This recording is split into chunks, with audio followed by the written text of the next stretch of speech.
Welcome back to the Pregnancy and Birth Made Easy podcast with My Essential Birth. I am your host, Stephanie. You guys, it has been a whirlwind of a couple of these last weeks. So if you've been paying attention at all on Instagram, and honestly, I have not been checking in there a lot, but if you've been paying attention at all, we just moved our entire family across the country from Utah to Florida. I must say, we feel like we have arrived. This is our kind of climate, our kind of people. I can't wait to get to the beach. We haven't done that yet, but we are renting a home while we hope to be able to buy land eventually and build on it. This is a future date excitement of ours. It is nothing official yet, but these are our dreams and our hopes and what we can do. Anyways, these last couple weeks have just been nuts. And so as some of you might even be hearing in this podcast episode at this time, I'm in my new bedroom. There's no furniture in it, so there might be a little bit of an echo. And my cat, which is stuck in the bathroom because you need to get them in a place where they don't run away once you let them out so that they know this is their home. She's meowing. So there's going to be kids in the background of this episode. There's going to be animals in the background of this episode. But I am still here to give you all the very best birthing information. So I'm really excited for this topic. I think this actually kind of came from a question that we had within the Facebook group. And so if you are listening, dear student, I will not say your name, but if you are listening, it was prompted by a question of how do I know if it's my mucus plug or my water or if I peed myself, basically, what is going on with my body? So let me dive in with the reviewer of the week first, and then I'm going to give you the intro to this episode, and hopefully I'm going to answer a ton of your questions here. So first things first, our reviewer of the week is Sarah Travail, and she says, a must listen to podcast. I started listening to this podcast when I was 8 weeks pregnant. I am now 34 weeks, and it has been my saving grace. The knowledge I have gained from listening has been invaluable. I feel beyond ready for birth, even though it's our first baby and things might not go as planned. This podcast helped me prepare for the unplanned. My family has been skeptical whenever I mention birthing unmedicated, so having a birthing community such as this one has lifted my spirits. I cannot thank you enough. Girl, you and I both. I don't know about you guys, but if you don't have people who have birthed either unmedicated or chose to do a home birth or did something off the grid of the normal for the majority of people, I don't know what it is, man. They come out of the woodwork and they're like, why would you do that? What are you doing? Is that safe? You're going to harm you and your baby, all the things. So I'm so excited you found a community where this is the norm. That's what I did myself, even just finding other natural birthing people. It's huge because otherwise all you're hearing is the regular things, the normal things of everyday experiences. And that doesn't mean that they're bad, but they don't have all the information from How Beautiful and all the other options that you might have out there. So I love that you're here. You're listening along. For those of you that might be new to the podcast, medicated or unmedicated, I'm going to give you both sides and exactly how to get the birth that you're looking for. My big thing is that you have a choice and a say in the situation. So anything that you hear on this podcast, including what we're talking about today, is so that you have informed information and can make informed decisions for your pregnancy and birth. So this episode I'm really excited about, and I think it kind of reminded me of, because we have a lot of questions when we come up to pregnancy or to birth, and I think it reminded me of the questions that I know myself, and it didn't matter how many times I was trying to get pregnant. But when you're coming up to am I pregnant? And you start Googling all the things. You Google 1,000 things and you're like, first signs of pregnancy. How do I know I'm pregnant? Is sleeplessness a sign of pregnancy? How many days past ovulation can I test positive? And then we take 10 pregnancy tests and all the things. And the telltale sign, obviously, is a missed period and a positive pregnancy test, but you can't help it. As you get closer, you're curious and you're like, wait, could this be a sign of it? Or wait, could this be, my heightened senses, my smell, my taste? I'm pretty sure I'm pregnant. Well, newsflash and good news, that same thing happens when you're coming up to labor, and I have some answers for you today. But let me tell you, or maybe if you've had a baby before, maybe these are some of your common questions, or maybe you're coming up to that guest date and you've had some of these questions. So it's really common when you get close to birth to be curious about things like, did my water break or did I just pee myself? That's a very common question. Is that my mucus plug Or do I need to head straight to the hospital? Was that a Braxton Hicks or a real contraction? And is this prodromal labor or is it the real thing? Now, I'm sure there's a ton more questions, just like when you're coming up to pregnancy, that you will Google. But I want to touch on these because these are not only very common, but some of them may or may not be telltale signs or give you an idea of what a telltale sign would be for when it is labor time. So I'm going to answer all these today. I'll tell you too that labor is exciting. I think after all the hard work of nourishing yourself and learning and you're growing this baby, the signs of labor means that it's actually time to meet that little human being. And I don't know about you, but that is my absolute favorite part, obviously. Not just the meeting, but the work of labor. I absolutely love labor and being in labor. Now, I know that sounds a little crazy. And of course, there are parts of that labor experience that I don't ever feel like I ever want to do again. And then you do it again and again and again. There's challenges that come along with it, but it's also beautiful and growing and stretching and all the things. But anyways, naturally, you're going to have some questions as you come up to those latter part of your pregnancy. And so hopefully I can help you answer some of these. And this will be an episode that you can come back to as you approach that guest date. So let's jump into those questions. Number 1, did my water just break or did I pee myself? Like I said, it's a very common question. Don't feel like you're crazy or stupid or anything else for asking it.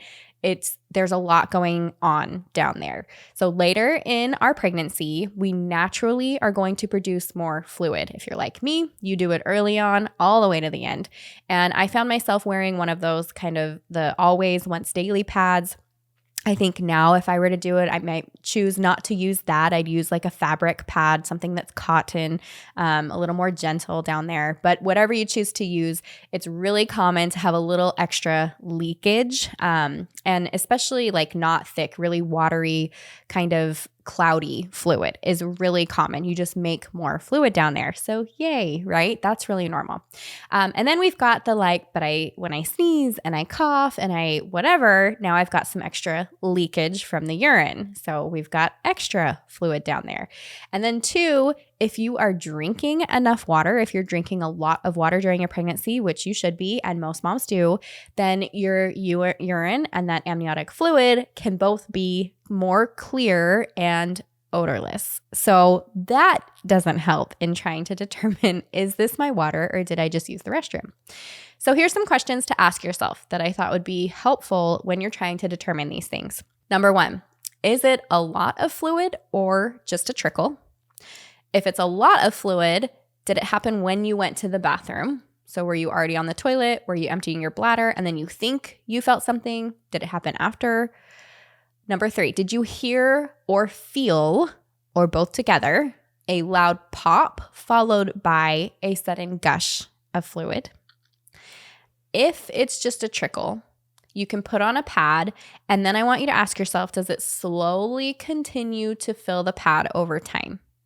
So even if you're wondering if it's urine or if it's that, I mean, most of us don't have the incontinence to a point where it's a constant trickle, and some will, and then that's a separate question.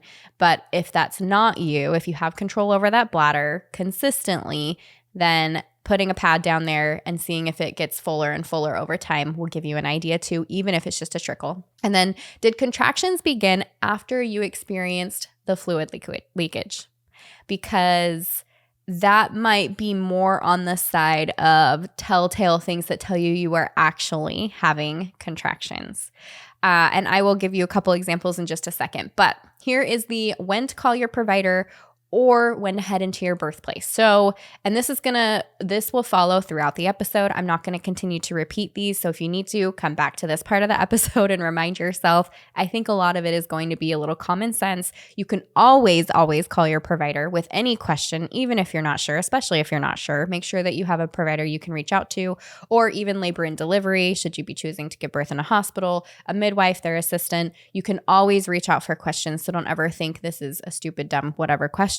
Reach out to them. But if it's something other than liquid that is clear and odorless coming from the vagina, And I don't mean the mucus plug, which I'll get to in a minute. That would be a time to contact your provider and or head into your birthplace.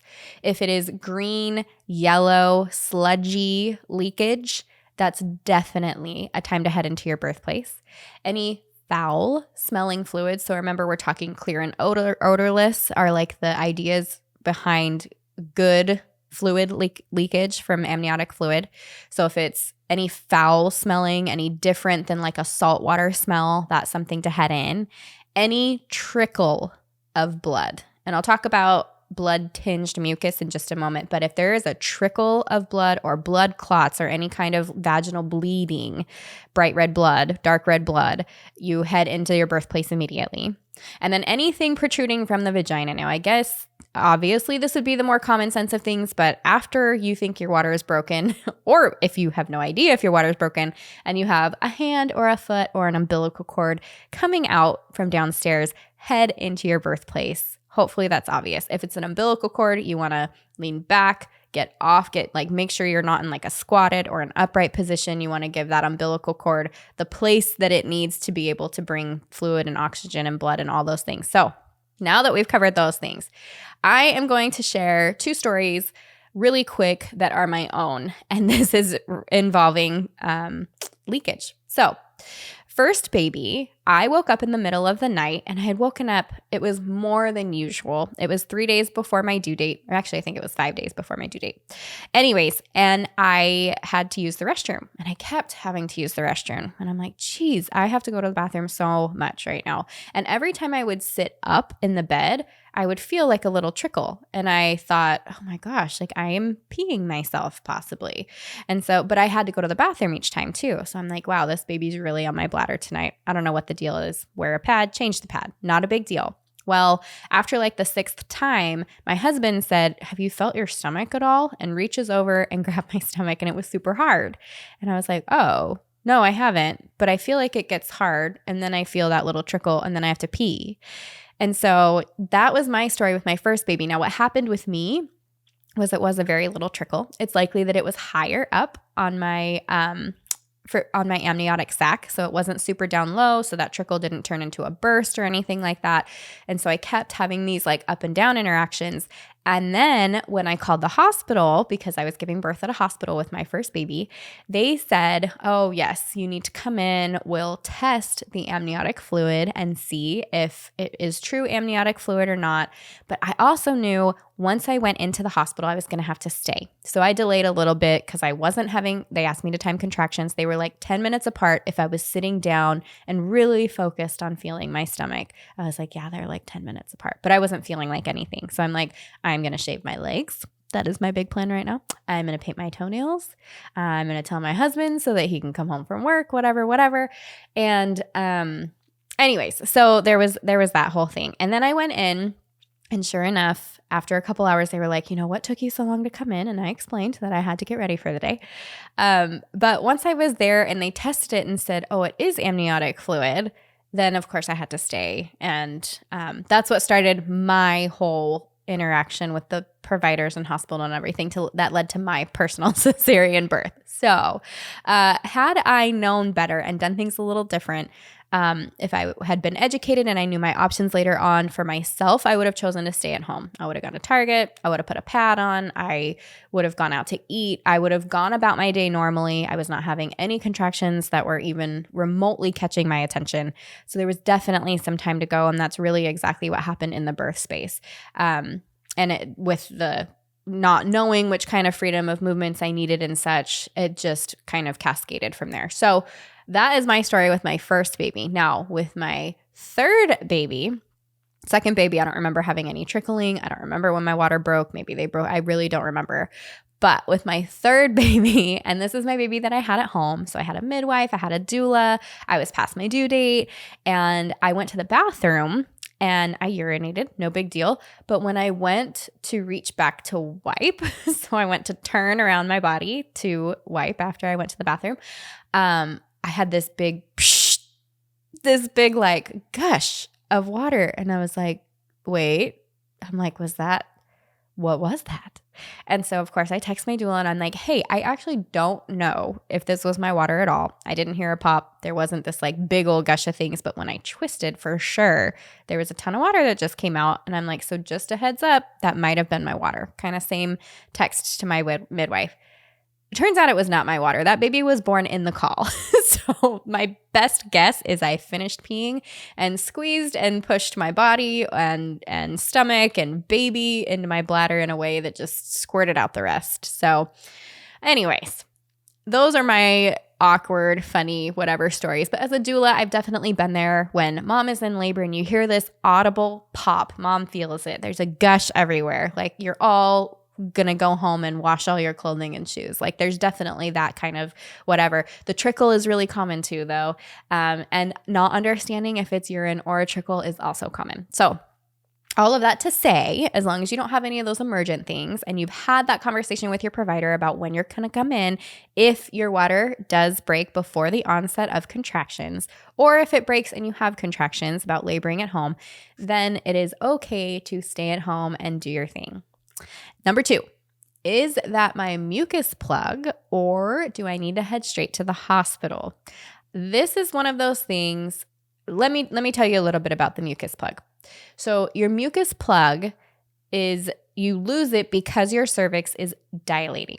So the mucus plug is just what it sounds like. It's this protection. It's a mucus protection that covers the opening of the cervix. So your cervix can't be completely tightly all the way closed up. There's always going to be just a little bit of opening. And so that mucus area just seals the rest in there. It protects from infection and all other things that can, kind of cross that barrier back and forth. It protects you and it protects your baby. So it's really, really excellent. Now, due to dilation, there can be little capillaries that break or burst in the cervix and obviously some of that can cause a little bit of blood. And so oftentimes what happens, it's very common that when a mom finds her mucus plug, and probably the most common time to find it is they go to the restroom and it's either in the toilet, like they hear this like plop and there's something in the toilet, or you go to wipe and it's kind of this like mucusy, or like think of snot, but like a big glob of it. You're so welcome, you guys, for listening to this. I hope nobody's in their first trimester right now. But and you wipe and it's kind of this like blood tinged goopy thing. And it's like, ooh, is this safe? Is this okay? Yes, it is. It's totally normal. So when you see that blood tinged, not trickle of blood, but blood tinged, kind of slimy, gooey mucus, that is because those little capillaries have popped and dilation is occurring. So it's exciting. Your body is doing exactly what it needs to do. It can also be a little bit of a pale yellow. It can have a really slight like green tinge that's totally normal. And like I said, it can be blood tinged as well. So I think the thing that comes along with this is the big question of, I lost my mucus plug. Am I going into labor? And that's a really common question, totally normal. And it is exciting because that means your cervix is dilating, so maybe something else is happening. But I will tell you right now that losing your mucus plug is not a telltale sign of labor. In fact, you can lose it weeks before you give birth and it can actually regenerate, which I think is pretty incredible of our bodies to be able to do that. You can lose it days before the onset of labor. You lose it right before or as contractions begin. And you can also lose it later into labor and never even know it. So it's just one of those things. It just means you're getting closer to the birth time, but it is not a telltale sign that this is the actual thing that is happening. And I will tell you, with my first baby, this was exactly my experience as well. After that same night of like up and back and is this a trickle or am I peeing myself? I also that morning used the restroom and went to wipe and there was like this big glob of mucus and I was like, oh my goodness. My husband had just left, literally walked out the door as I was using the restroom to go to work. And I ran out to the door, pants down, and I was like, Michael, come back. Something's happening.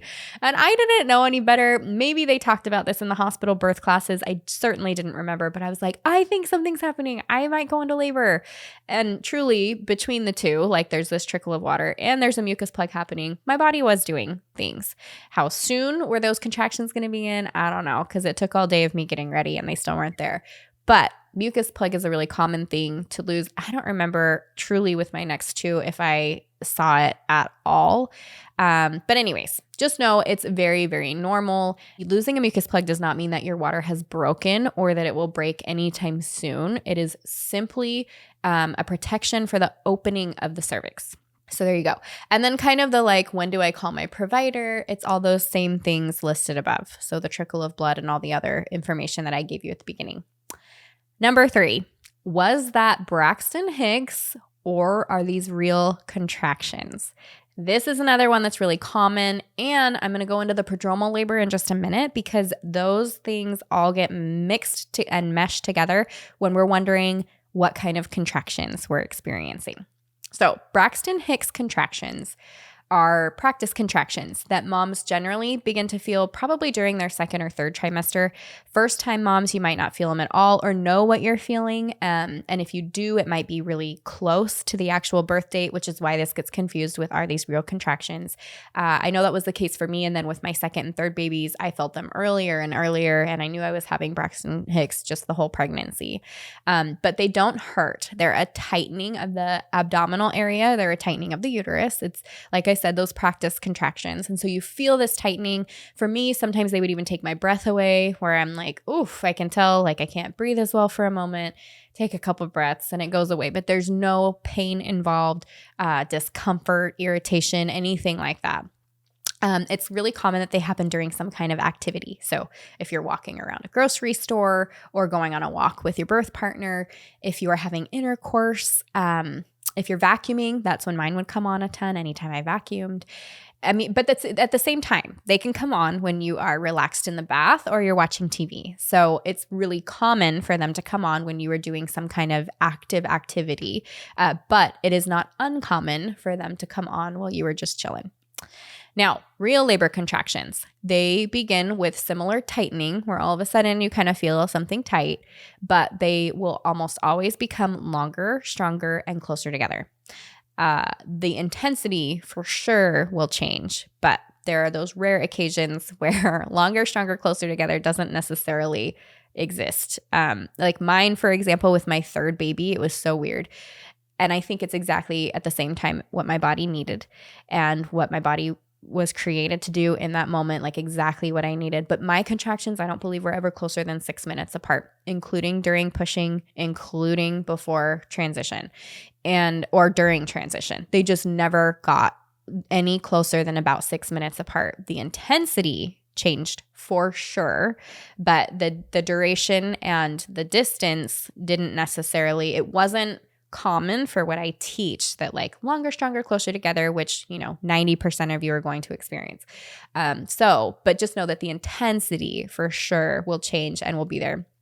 And again, real labor contractions follow a pattern. For example, they come every however many minutes, maybe it's 7 minutes, and they get increasingly intense during the contraction. So it's kind of this, think of like a hill, like you go up the beginning of the hill and you can feel that intensity increase. And then you hit this peak or crest where it's the most intense that contraction is going to get. And it gently brings you back down the other side of the hill until you reach the bottom and it lets go. So, and then that can change with, as I'm talking about longer, stronger, closer together. So that intensity would change, likely that your minutes are going to change. So they become, instead of 7 minutes apart, now they're 5 minutes apart. And instead of lasting only 30 seconds long, now they're lasting 45, 50 seconds.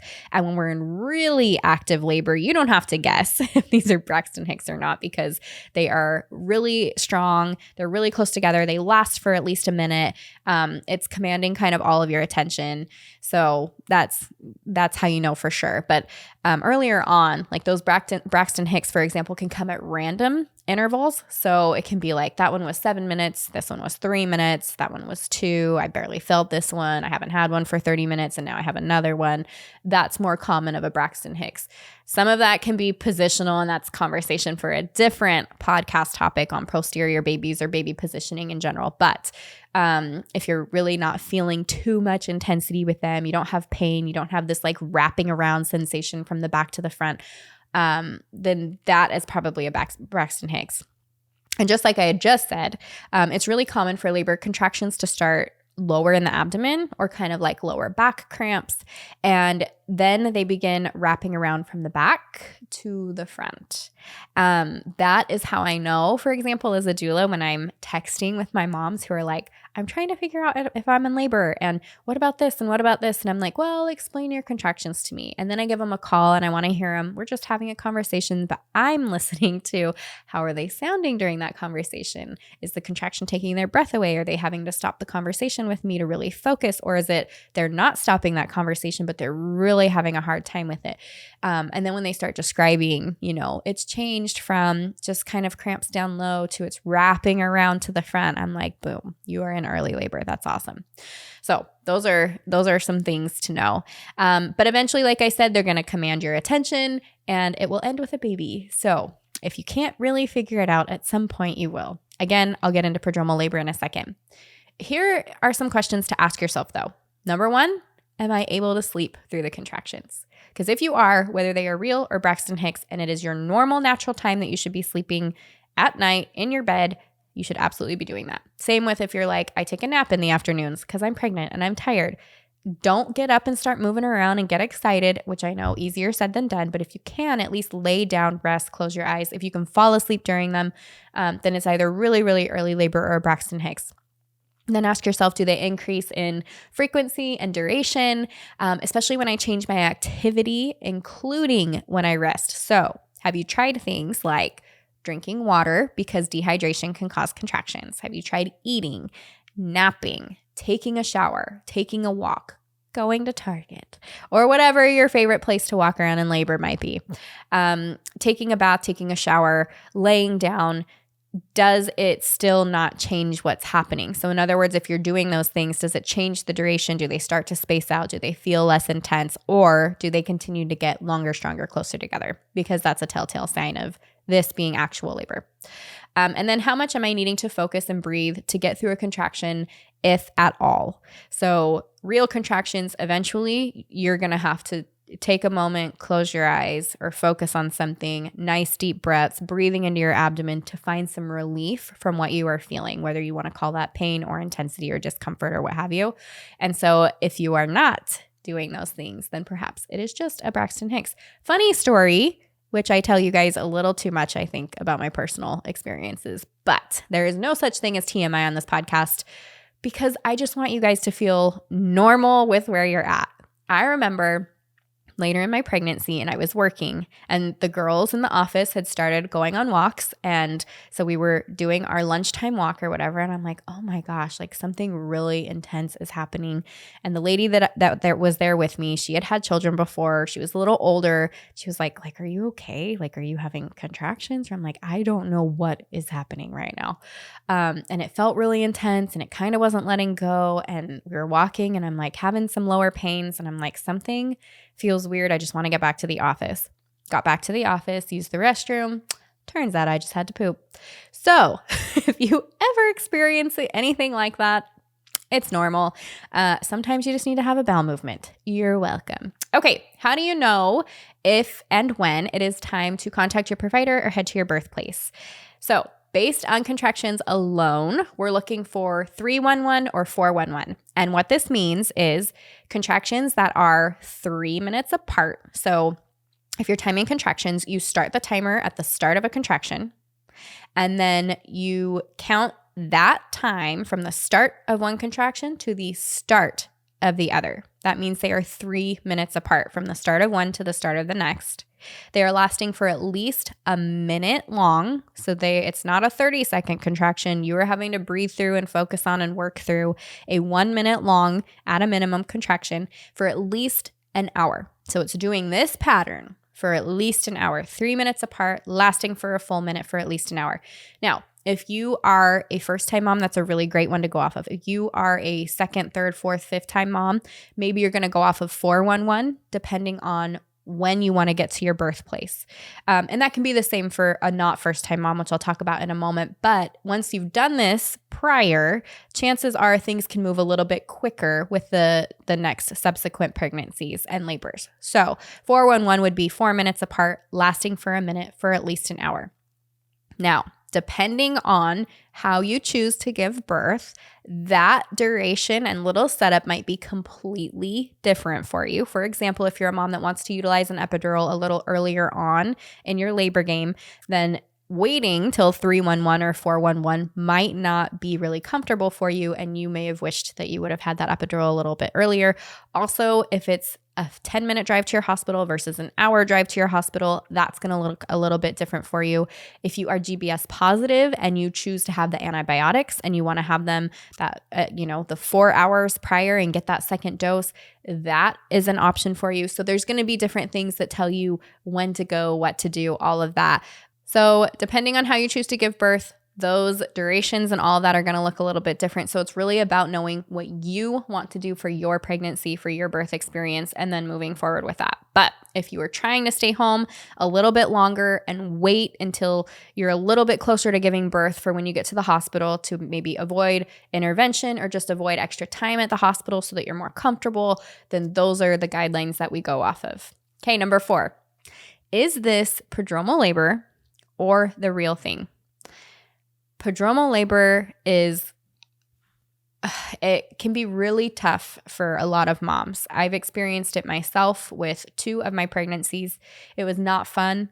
It's just as much of a mental game as it is a physical exhaustion that is happening. It can last for days or weeks or even a month or more. Ask my sister. That was really rough. I was with her for 6 weeks that she was in prodromal labor, and that's when I was with her. She actually had it longer prior to me getting there.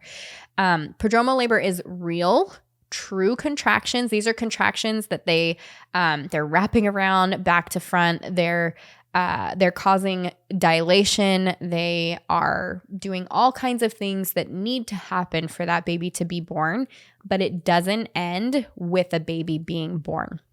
So it can come on for hours at a time and then go away. It can be off and on for days and weeks and months before it turns into that full-blown active labor that ends with the baby in your arms.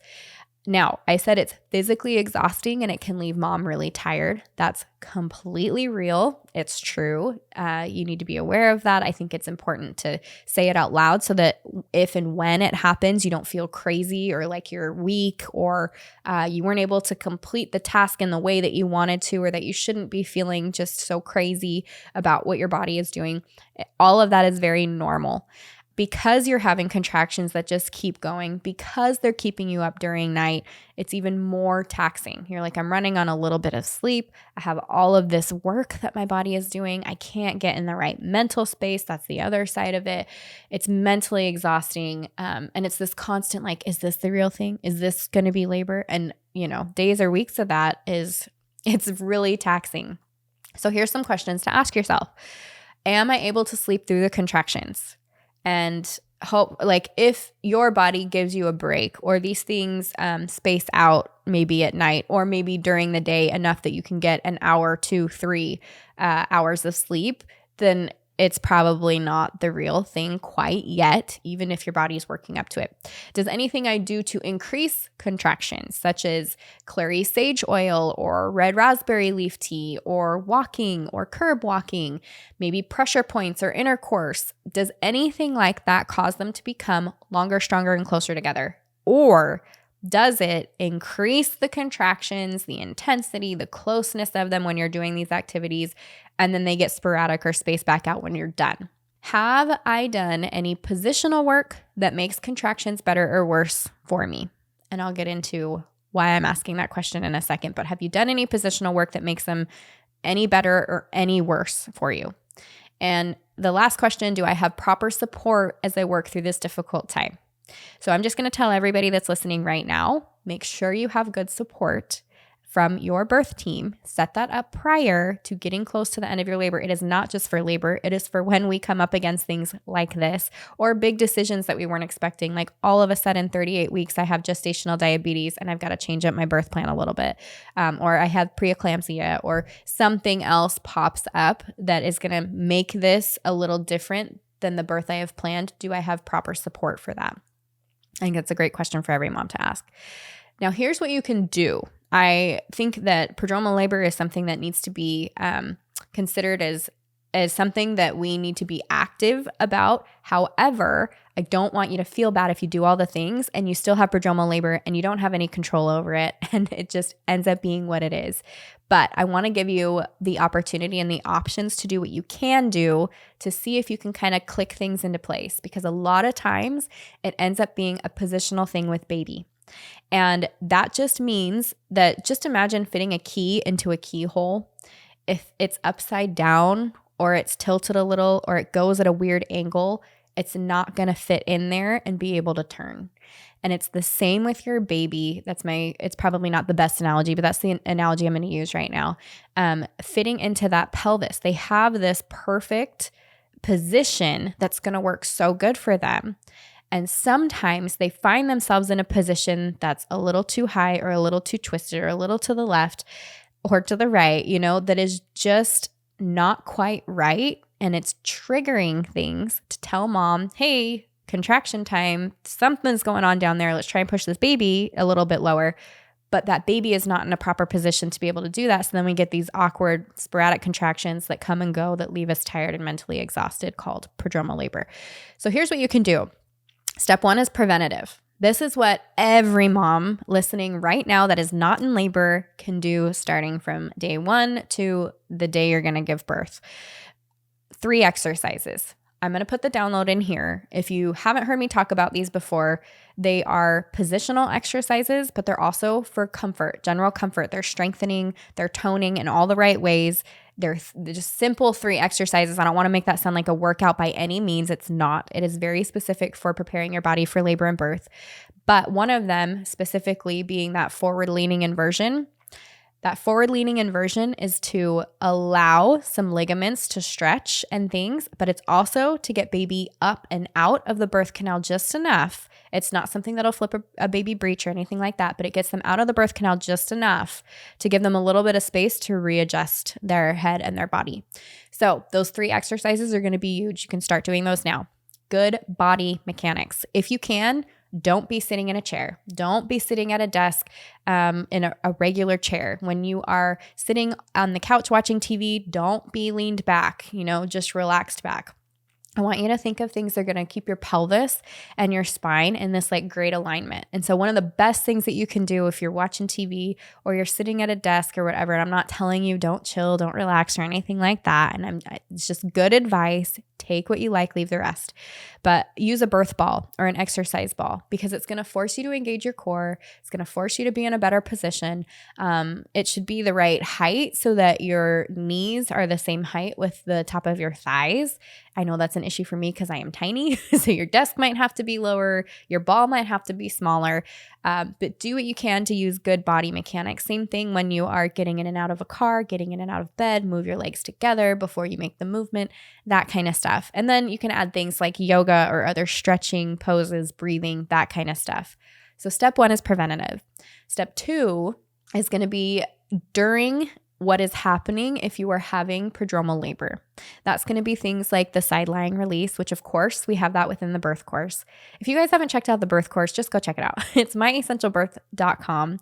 In fact, if you do myessentialbirth.com/get started, it walks you through exactly what's included with each class, each section, so you know exactly what you're getting. But side lying release is something that we teach in there and is really excellent for position. You can do it both sides of your body, side lying release. Another thing is rebozo sifting. Same thing. We teach it in the birth course, but basically say that your hands and knees, you're going to use a rebozo, which is just a woven wrap, or you can use a sheet or a long towel, something that'll fit from the top of your abdomen all the way to underneath, right above your pubic bone. And while you're in this hands and knees, you'll have to use your birth partner or someone who can support you, and they will grab either side of the towel above you and kind of do a shaking motion. It's not just the sifting of the apples, as we call it, that can be really useful, though. There's a couple other techniques, such as pulling on the lower abdomen towards the front of your head while you're in that hands and knees, because it can kind of help that baby again, give them a little space within the pelvic area. There's a couple other techniques that you can use with it, but Rebozo sifting can be excellent. Things like spinning babies. I always send moms to the mile circuit in spinning babies. They also have other things on their website, and I'll make sure to include that on the show notes. But this can be a great resource when you are in prodromal labor because, again, it's positional and helping your body get into a good position, allowing baby to get into a good position. And then the forward-leaning inversion again. So generally, we say do the forward-leaning inversion just once a day for 3 breaths every day of your pregnancy. Not a big deal, right? Prodromal labor, you can do that same thing, and you can do the forward-leaning inversion a couple times a day if you would like for a couple of breaths. So back to when do I contact my provider or head into my birthplace? So if you are experiencing prodromal labor and you're wondering, okay, fine, I've got this stuff, it's going back and forth. Like, how do I know what's happening inside? How do I know when it's going to kick in? If I have a ton of prodromal labor, is my labor going to go quickly? Which it actually can. It doesn't necessarily mean that it will, but it has the potential to do that. So if you've got some of those questions and you're wondering, when do I head in? It's when you find that you need some rest. So in other words, you're like, I am not sleeping. I'm going crazy. I need some support, whether that looks like things are really active. You are definitely past that 36-week mark. You're looking for an epidural or some other kind of potentially like medication or something to slow the contractions or something like that where you find you need medical support. You head into your provider or contact your provider and head into your birthplace.